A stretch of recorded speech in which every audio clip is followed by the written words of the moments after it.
Hello, everyone, and welcome to the Counselor Advocacy for the Jewish University Experience virtual college fair. Thank you so much for joining us today. Just a few housekeeping announcements before we get started. You may use the Q&A button on your screen to type your questions to our presenter at any time. Your camera and your microphone are off today, so our panelists cannot see or hear you, but remember that Q&A function is open for the entire event. This is one of many different sessions happening. We've got a few sessions taking place right after this, so we'll hope that you'll take a look at that schedule and sign up for additional sessions. And then this presentation is being recorded and will be available within about a week at strivescan.com/Jewish Student Fair. I'll put that link in the chat for you all as well. But now for our main event, I'm going to turn it over to our presenters. Take it away whenever you're ready.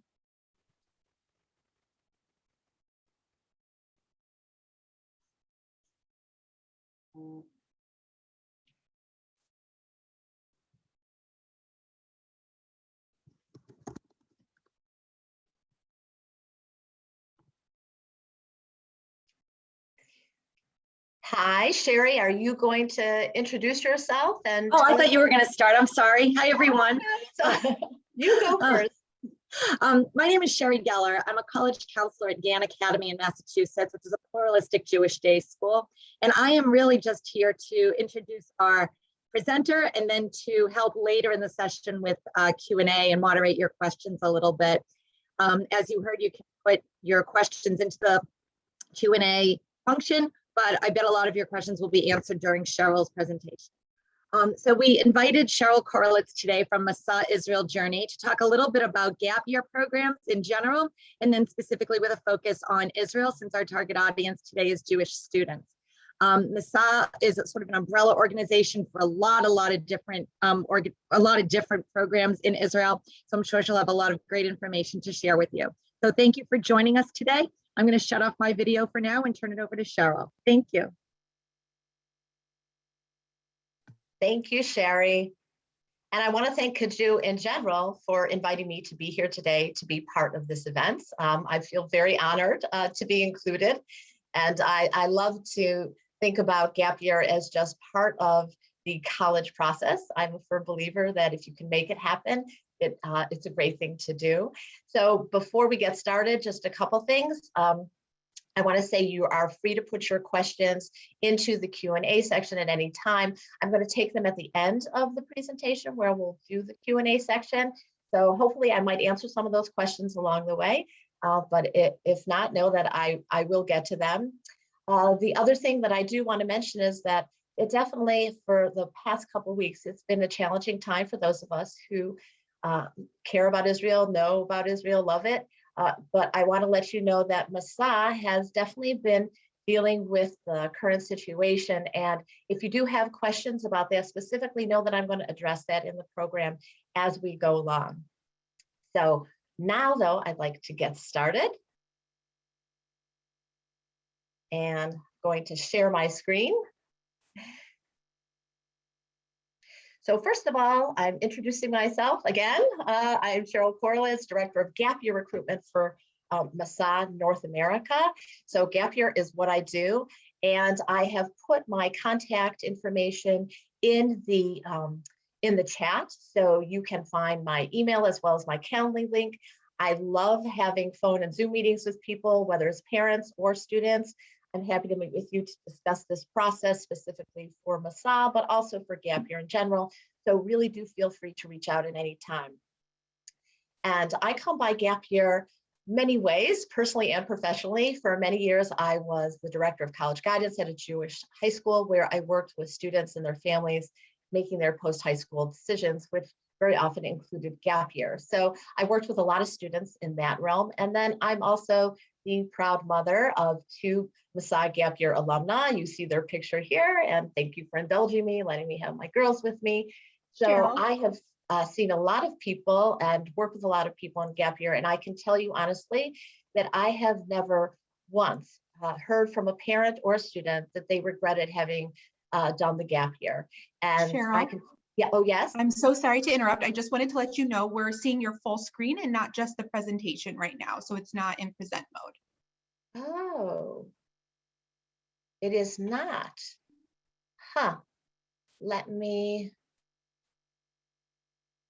I'm sorry, let me go back here.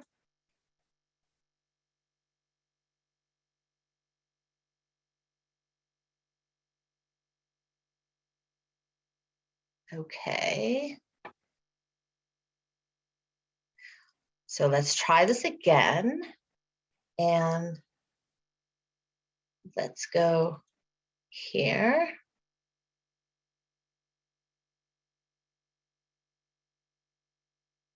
Are you seeing it now? It is perfect. Yes, thank Oh, you. I don't know what that was about, but glad that's fixed. Thank you so much. Okay, so right, so I had introduced myself, and now I want to start this presentation by focusing a bit on gap year itself.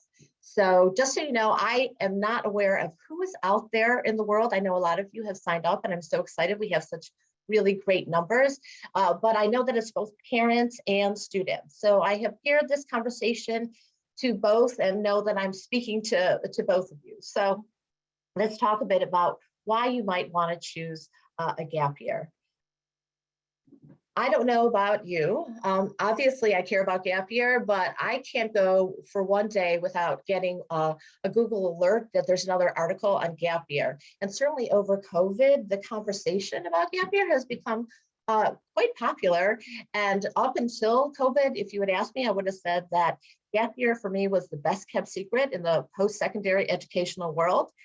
And as I've said, I believe that if you can make a gap year happen, I would hope that you would do it. But now everyone seems to be having this conversation. It certainly is no longer a secret when you know that Harvard's incoming freshman class last year, normally there's about 4% deferral for gap year. Last year, there was 20% deferral.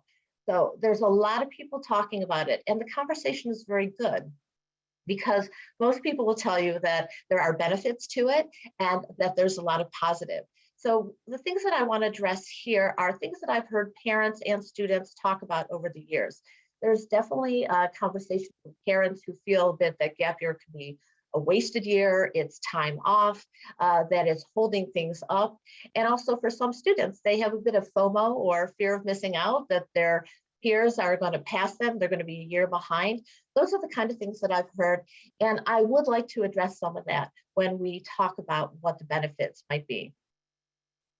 So before I speak specifically about those benefits, let's define what that gap year is. So gap year is typically a period between high school and college during which a student takes a break from formal education or training. Now, a gap year can be taken at other times. We focus on this year between high school and college, and I think all of you probably can understand why that would be the case. If you're parents, I don't know if any of you had the experience of sending your son or daughter off after high school already to a gap year or to college. You know, it's an incredibly emotional time and an important time. It's really transitional, and it's a time when you redefine relationships. And it's really nice during gap year knowing that you still have that connection and that your son or daughter is still going to have someone overseeing them while they're gaining some independence. And I can tell you also for students that you've been home, you've been working towards this for 12 years, you know that this is your moment to go out in the world, to become an independent person, and you're excited and you're looking for change and you're looking for something important to happen. And as parents, we have 18 years. That's it. You know, we have our kids to instill our values and to help them become the people that we hope they're going to be when they go out in the world. And it's really this moment. So that's why it is absolutely so impactful. And you can go during college on a year abroad. You can, after college, do career internships. All of these things are wonderful, but they're not the same as going this year when you don't have responsibilities, when you're not working towards a career, when you're not making big decisions. It's just a year to figure out a bit of who you are and to take a breath. And that is really important. And what that time may look like, you have a choice. It can be a structured activity or an unstructured activity.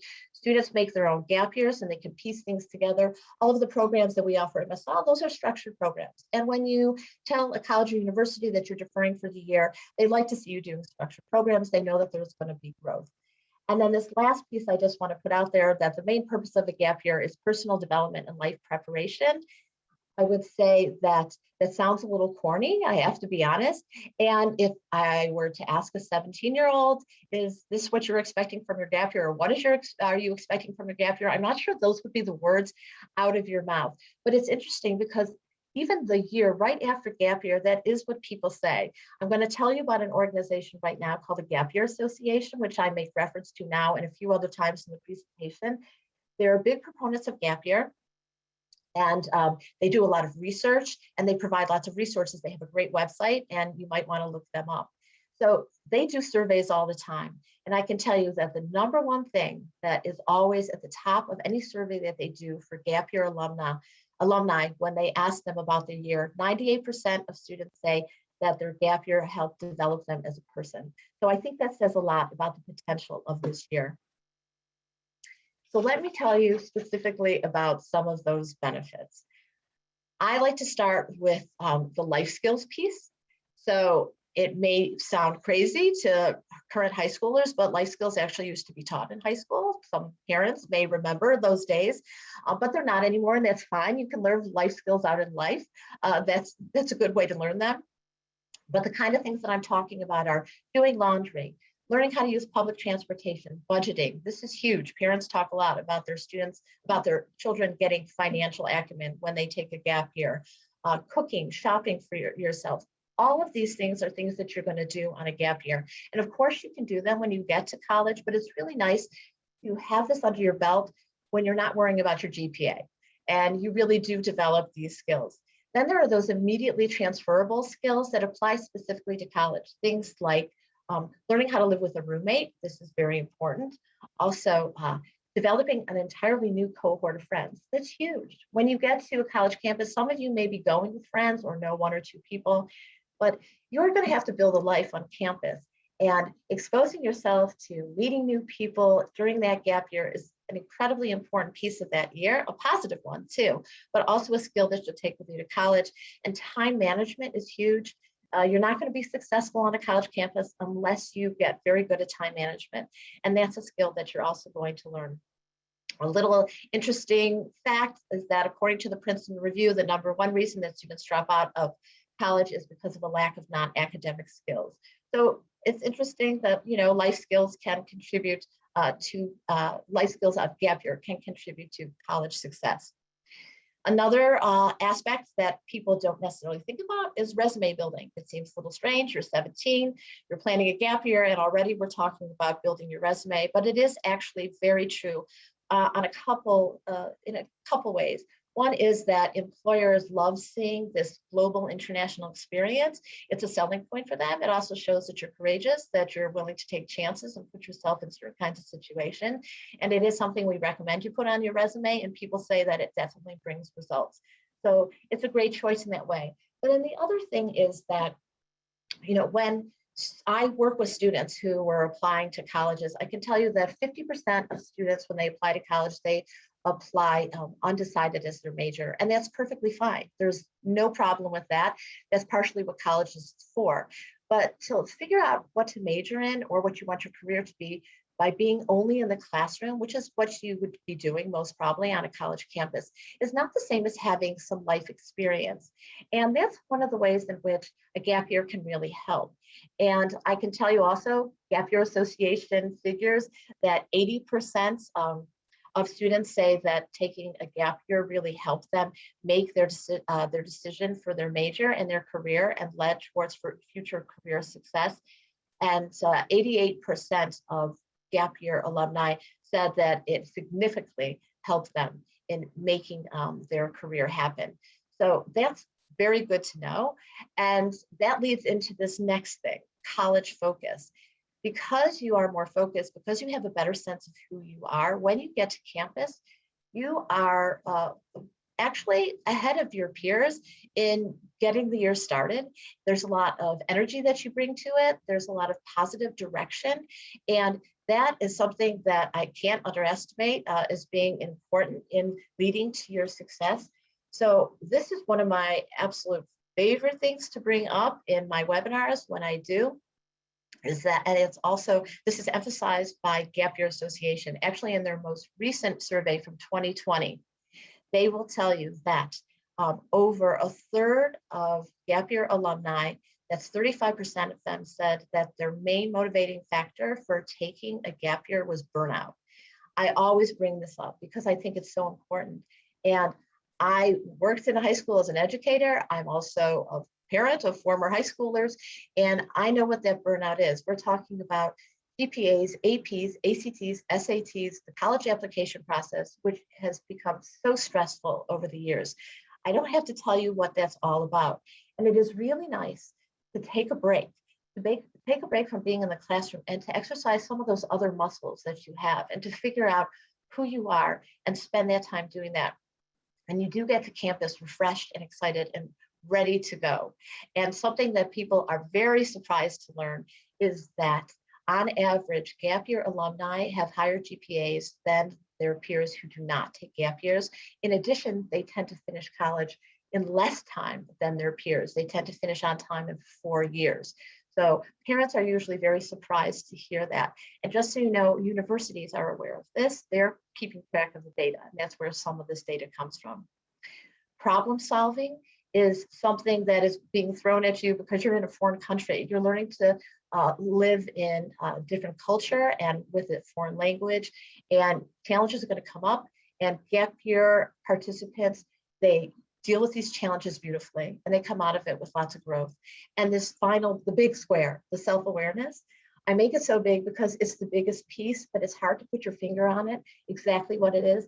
It's not just self-awareness. I could also call it self-direction, maturity, self-reliance, all of these things. I could call it any of those, and it's that special piece, and it's not any one thing that's contributing to it. It's actually all of the experiences from the year. And so that's one of the biggest things that everybody can tell you afterwards, that they notice a difference in themselves if they're the student, and parents also when they see it in their children. And building on the self-awareness piece, I think that I need to mention Jewish identity at this point, because that's part of it. The self-knowledge is going to include this Jewish sense of Jewish identity that's going to be developed over the year. You're going to have your own personal Jewish journey. I guarantee you it's going to be life-changing. You're going to be meeting Jewish people from all over the world, your age, Israelis. You're just going to be exposed to so many new ideas and so many different circumstances, and you're going to take ownership of your Judaism. You're going to be outside of your home and your community, and you're going to be making decisions for yourself. So that is a really exciting, important part of this journey that you're going to be on. But I want to put out there as an educator and as a parent something else. And that is starting in around 2014, when I would be working with students, BDS and anti-Semitism on campus started becoming part of the college guidance conversation.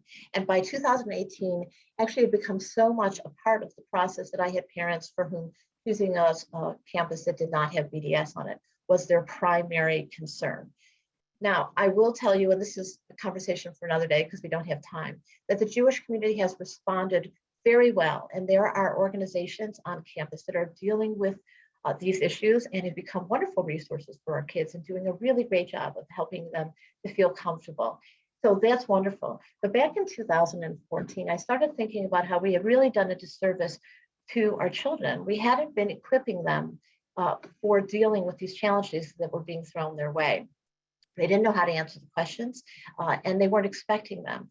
Things are different now. And I think the past 2 weeks has shown us that there's a lot of anti-Israel feeling out there that we have to be very aware of, and anti-Semitism that's on campus and elsewhere. And I can think of no greater gift to your children if you're a parent, and if you are a high schooler right now, no greater gift to get than to have this piece where you will gain confidence by having a personal experience with Israel, see things for yourself, be able to talk about your experiences and come from a place of strength and knowledge. And I can tell you that Masa Gap Year alumni are leaders on campuses, and they're advocates, and their comfort level and confidence is really beautiful to watch. And it's definitely there. it is something that we hear from college professionals as well, that they notice the difference. So now I want to talk to you about where the universities stand on this issue of gap year, because we're here at a college fair. So it's very important to talk about if universities are on board with all of this. I know that I worked with students and parents who felt so self-conscious about taking a gap year. They thought, oh, the university is going to hold it against them, and they think that it is such a terrible thing. So first of all, that's not the case. As I told you, the universities are actually keeping track of data on gap year, and they're very fond of it. And some of the selective schools actually started doing their own gap year programs. Schools like Dartmouth, Tufts, Princeton, Duke, they're all offering their own gap year programs. So they definitely are on board with the process. During COVID, of course, everything turned around. And the reason people were taking gap years was because they wanted to have an experience in person, and taking classes on Zoom really didn't seem like that was going to be an exciting first year to have. And so we get all of that. But I will say that the trend looks like it's holding. So before COVID, the statistics were that 1.8% of students took a gap year in the previous year to COVID. That's 40,000 students. During COVID, there was 3.4 times growth in that space. So last year, 130,000 students deferred for a gap year experience. That's 6.1%. I'm not sure that we're going to hold at those numbers, but I definitely think that they are going to stay high.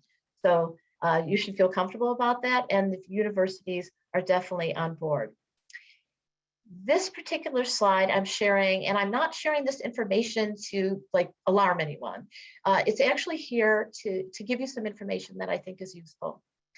So you should know that up to 33% of freshmen don't return for their sophomore year. Only 59% of all students who enroll in a four-year college graduate. And also, on average, students are taking 6 years to finish four-year colleges.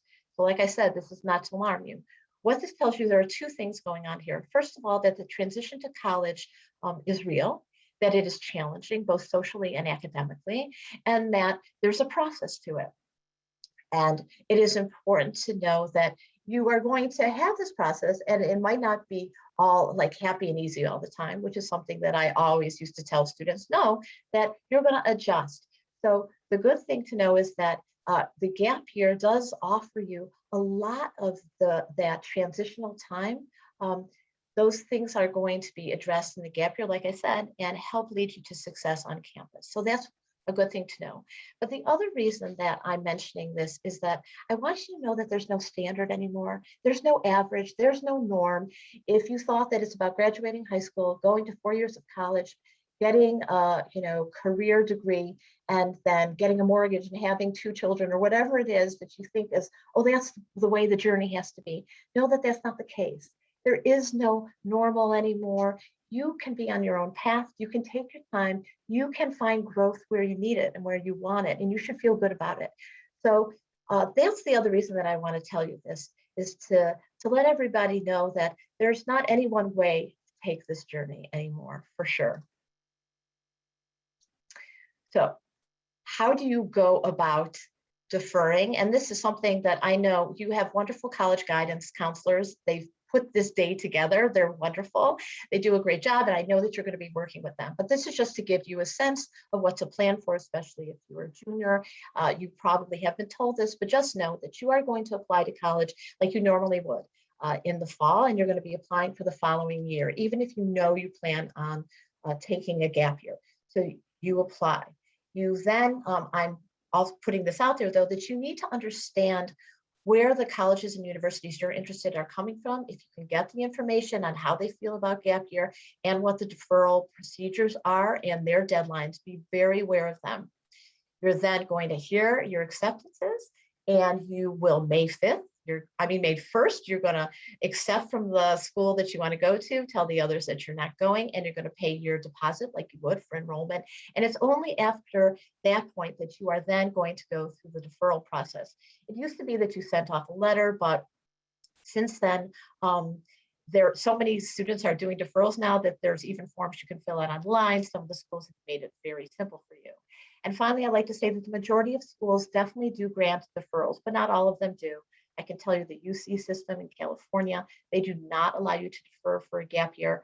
And many of the public universities that I've dealt with, including the CUNY system, if that's a school system you're looking at, just know that they will not hold scholarships for you.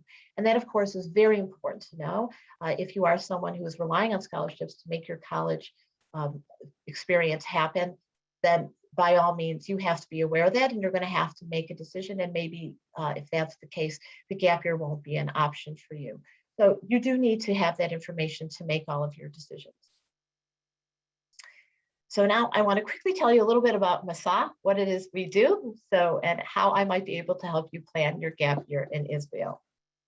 So Masa Israel Journey is the global leader in long-term international experiences for young adults from around the world, offering programs from 4 to 10 months.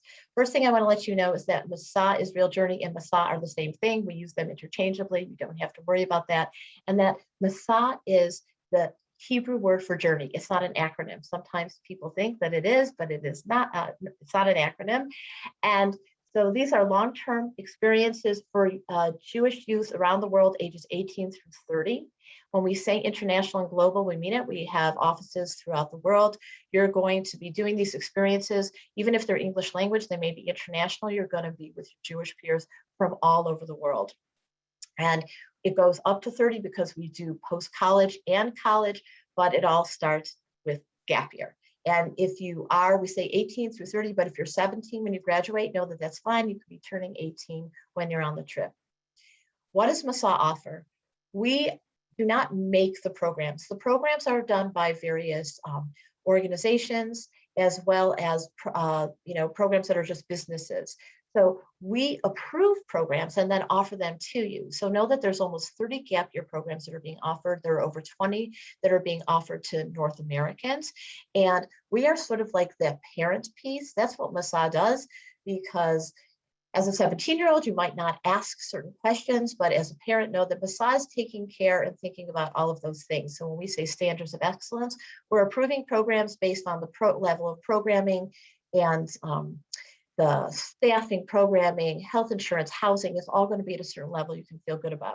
We offer programming throughout the year on top of what's being offered by your actual program. COVID put a stop to a lot of that, but hopefully we'll be back to that next year. And the students get to meet up throughout the year. It's very fun.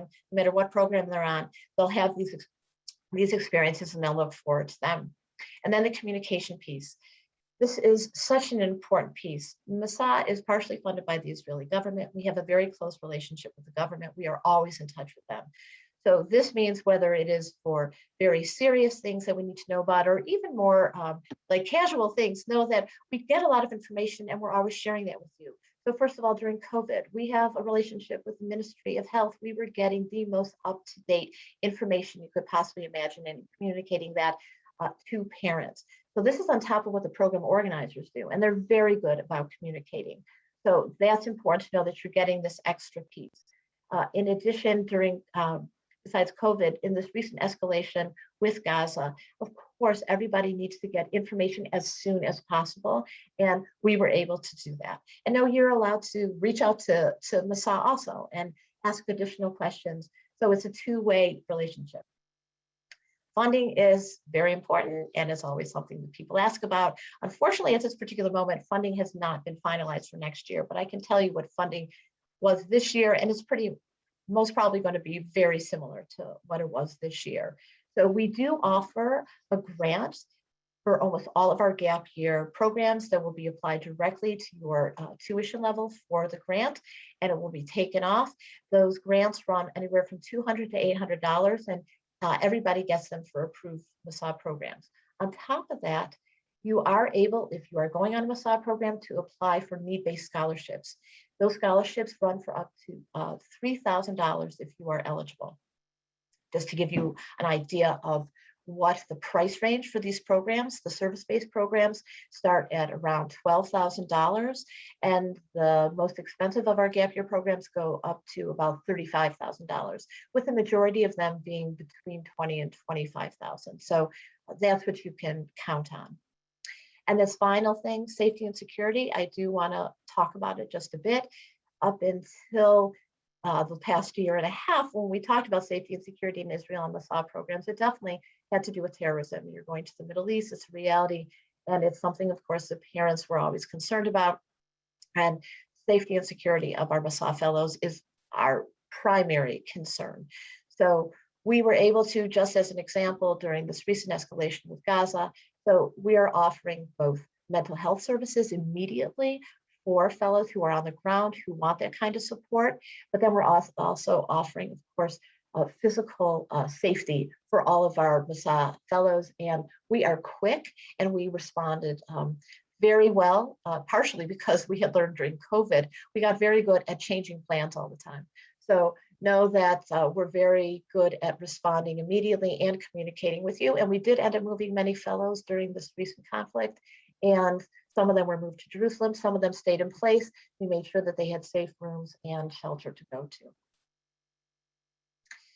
So there are specifics to a Masa program, and then there are the general things that you can expect from any of our Israel programs. And you're going to be traveling around Israel. You're going to be doing ulpans, which means you're going to learn Hebrew, but you don't need to know Hebrew before you go on one of these programs.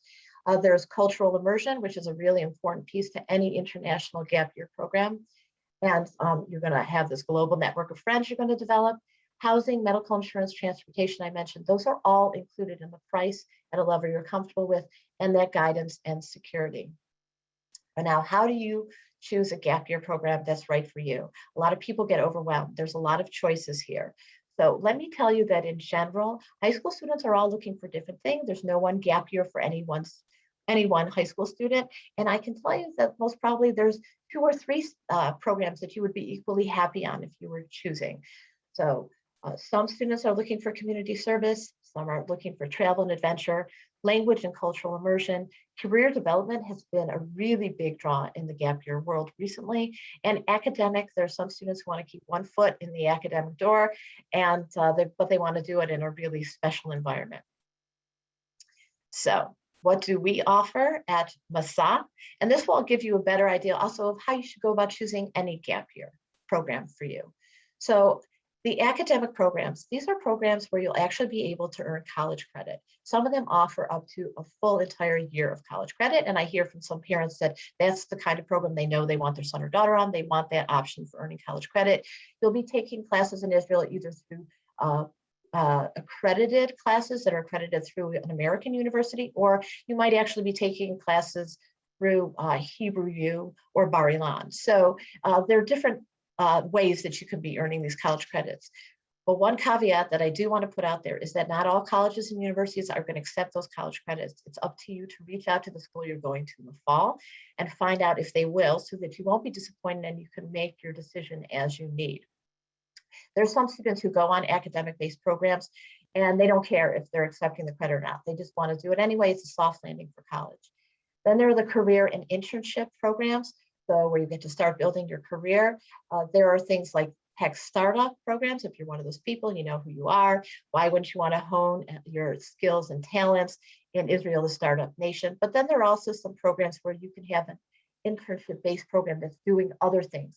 And you can just be paired up based on your interests. And these are really meaningful internships. These are not fetching coffee for people. You're actually going to be doing real life work. There are service and volunteer-based programs. Some of them are very intense. They're a huge commitment. It's almost like having a job. These are Masa Year of Service. They correspond to the year of Sheryl, which you may know about. That's national service for Israeli kids. And so sometimes you can even do that with Israelis. So if you are someone who is very interested in Tikkun Olam and have been involved in social justice projects, just know that this might be an area where you could find a really fulfilling, meaningful experience for the year. There are traditional programs that mix up a little bit of all of this. So you can be aware of that and know that you can have like the core can be an academic or an internship, but then you'll still be doing a little bit of everything. And then we have special interest programs. Some of them are very niche. For instance, if you know you want to do lacrosse or soccer, we have programs where you can do lacrosse or soccer, so you should do you. And We also have some youth movement programs that we put into this category. If you have been involved with Habonim, USY, BBYO, NIFTY, B'nai Akiva, Young Judea, all of these organizations have gap year programs. They're amazing.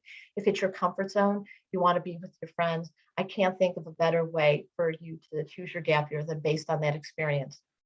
And the final piece I want to mention, final choice, is a Mechina program. A lot of people are not familiar with these. And these are programs for Israelis. Mechina means to prepare in Hebrew. They're done the year before Israelis enter the army, and they are doing leadership development, learning, traveling. If that sounds like a gap year, it's because it is like a gap year, only for Israelis. If you want to deep dive into Israeli culture and Hebrew language, and you want to spend the year with real Israelis, this is the type of program for you. It's a once in a lifetime experience for sure. So I just want to briefly say, because I'm going to open this up to questions now. I don't want to go on too much longer, because I just wanted to let you know that the process for applying for this, how you go about a Masa program in general, is that the first thing you're going to do is you're going to pick your program. That's what you need to know. So spend the time picking the program. I'm here to help you. The website, the masaisrael.org website, is also here to help you. We have support there where people will contact you. And we'll put you in touch with the program organizers. If you already know about a couple programs you're interested in, either through friends or you've heard about other students at school, it sounds great, know that you can reach out directly to those program organizers yourself, because you're going to ultimately do that and feel comfortable doing that.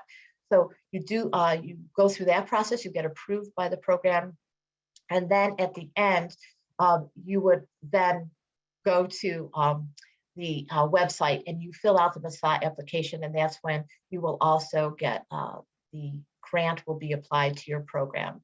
So I was doing that quickly because you might have more questions, but I just want to mention that we are doing a Masa Gap Year virtual event 2 weeks from today, where we're going to have a lot of the program organizers live to answer questions, and they're going to have recent Gap Year alum who are going to answer your questions too. So that might be something that you want to take part in.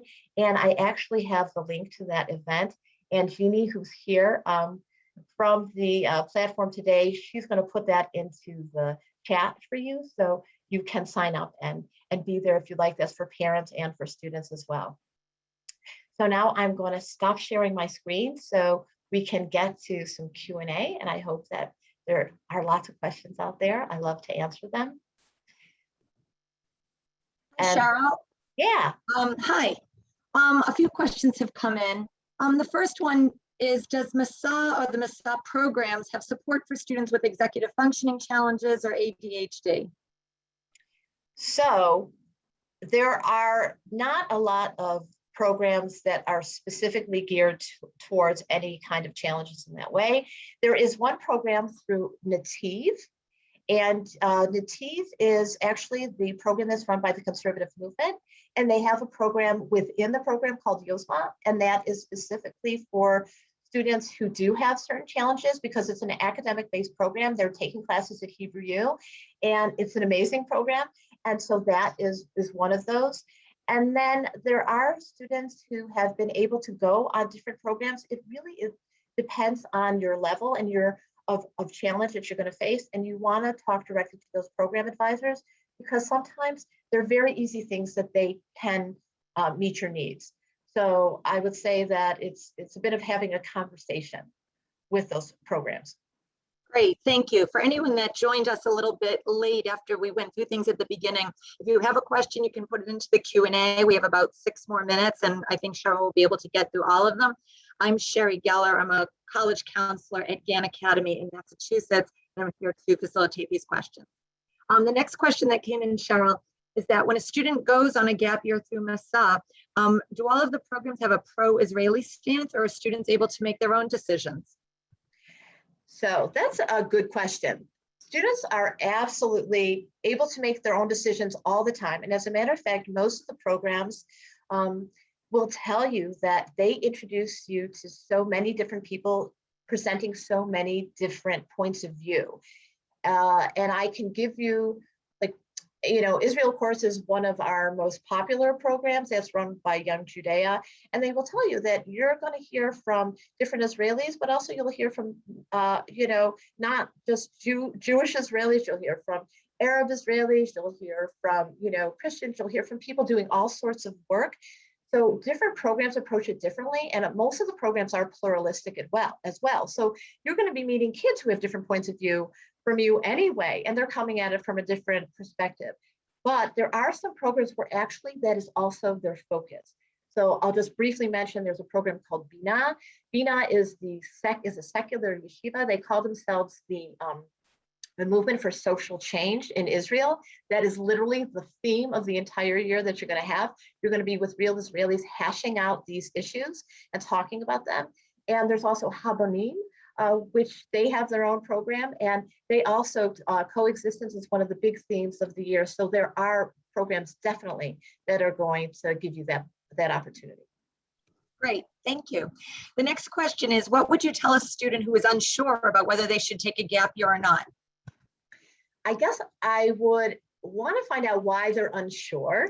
So sometimes people are unsure. Some of the things that I brought up, are they worried about being behind in school? Is there an academic worry? Are they worried about socially, what's going to happen to them on campus, or if they're going to be comfortable with the group, if they haven't been away from home? I mean, I say that, yeah, this is going to push you, that you might be outside of your comfort zone. So if your initial response is, I'm not sure I want to do that, do this, that might be really the point when you say, oh, this is something I should do, because there's going to be growth with it. And yeah, it's not necessarily going to be easy all the time. This is not a vacation. This is not a trip. This is a long-term immersive experience in a foreign country. You're going to be challenged. I would say you're going to be living your best life. It is going to be exciting, but yeah, it might be hard, and you have to be willing to go there, but the payoff is great. Great, a couple of questions I'm going to combine into one. They're about programs for religious students. And if you can talk a little bit about what it's like to go to one of these shivot or seminaries or a more religious oriented program. Okay, so just so you know, there are some Orthodox gap year programs that are not yeshiva based. So if you do not feel like being in a Beit Midrash all day, know that there are options for you also. So that's one thing to keep in mind, because some students who are modern Orthodox, they don't even know that there are other options for them. So that's important.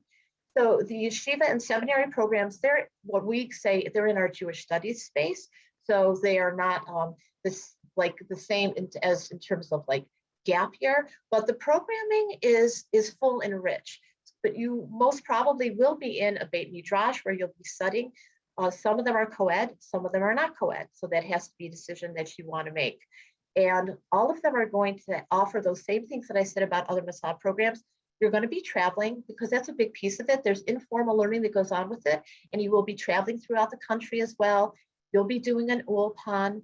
You'll be meeting people from all over the world. So there's still that piece of it, but there's definitely an emphasis on learning, traditional learning. And some of them, I'm going to tell you this now, my daughters both did seminary programs, and they got up in the morning. They were in seminary sometimes in the Beit Midrash until 11 o'clock at night, okay? So it can be a commitment. So that's why you have to know if that's what you want to do. Yes, it is a commitment. Great. How do you select the right program? What are some of the things to consider in addition to meeting with you, of course? Okay, so I did mention, if you're thinking about like, volunteering, interning. So, okay, here's a couple things that I would say. First of all, I have guided lots of students who are very unsure about what they want to major in college and what their career to be. I have directed quite a few of them to choose a program that is internship based, because you're going to get real life experience. And it's really helped a lot of students in that way, because they get to figure out like what they're good at and what they might want to do. But also some students who think they know exactly what they want to do in life, I sometimes tell them, do an internship based thing to see if it's really where you want to go. I have worked with quite a few kids who say they want to be doctors, and I've told them about like programs that have the MATA piece, which is Magen David Adom, where they get the ambulance training, and it's been really life-changing for them. They've really loved doing that. So that's so there are those separate pieces that you can do. You also might want to think about where it's going to be, if you want to be in a city or if you want to be in a more rural area. So there's all those specific things. You talk to the program organizers, talk to me. I know we're running out of time here. I see that we're getting that. So I would say start talking to people, because it is a bit of a process, just like you would for college. Think about who you are and help make those decisions. Great, thank you. Since we are at time, there were a few more questions that came in the last minute or two. I tried to just answer back privately so you'd have the information. And Great. several times, Jeannie has put Cheryl's contact information in the chat. You can also go to the Masa Israel website, and Cheryl would be happy to answer your questions. Thank you so much for joining us today. I hope you'll join us for some of the rest of the college fair programs this afternoon. It's not too late to sign up for them. And good luck making your decisions and heading into senior year. Wonderful. Well, Sheryl and Sherry, thank you so much for such an interesting presentation today. It's always a good sign when we have so many questions coming in, but I'm so sorry we didn't get a chance to get to them all. As Sherry mentioned, I put those links in the chat for you all so that you can follow up directly with Sheryl if you have continued questions. But right now, we're going to close this session so that we can head into our other exciting sessions happening directly after this. Also, do keep in mind that within about a week, this session, along with all of the others, will be available, the recordings, and I'll go ahead and put that link in the chat again one more time as well. Thank you so much and enjoy the rest of this event. Take care, everyone. Bye-bye.